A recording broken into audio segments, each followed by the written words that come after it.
আগুনে পুড়ে যাওয়া থানার ভেতর প্রশান্তির এমন দৃশ্য রাজধানীর মোহাম্মদপুর থানায়।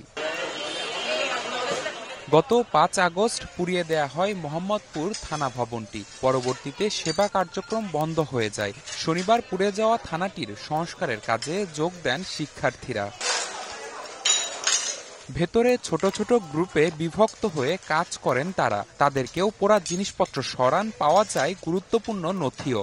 সেগুলো নিরাপদে উদ্ধার করে সেনাবাহিনীর কাছে হস্তান্তর করেন শিক্ষার্থীরা। যেভাবেই হোক ক্ষয়ক্ষতি হয়েছে, আমরা চাচ্ছি যে আমরা ছাত্ররাই আবার এটাকে সংস্কার করে দিতে চাই, যাতে করে দেশটা এগিয়ে যায়। এখানে যত কাগজপত্র আছে, ইম্পর্টেন্ট কাগজপত্র, সেগুলো আমরা এক পাশে বা সংরক্ষণ করছি, যেন তাদের কোনো ইম্পর্টেন্ট কোনো ডকুমেন্ট যেন হারিয়ে না যায়। এদিকে থানাগুলো বন্ধ হয়ে যাওয়ার পর দেশের আইন শৃঙ্খলা পরিস্থিতির ব্যাপক অবনতি ঘটে। তাই দ্রুত পুলিশ সদস্যদের কাজে যোগ দেওয়ার আহ্বান তাদের।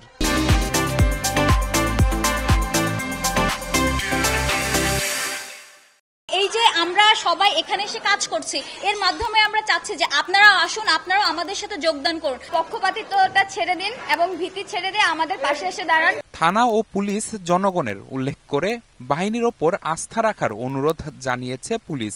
সংস্থাটি বলছে মনোবল বাড়িয়ে কাজে ফিরছেন তারা। আমরা জনগণের সেবক, আমরা কোনো প্রতিপক্ষ না।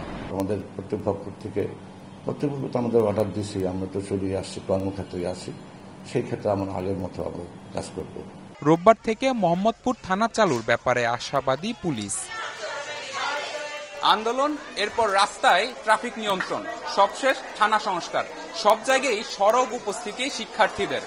অর্থাৎ বাংলাদেশের শিক্ষার্থীরা যে অদম্য, তাদের গতি রোধ করা যায় না, সেটি আবারও প্রমাণিত হলো।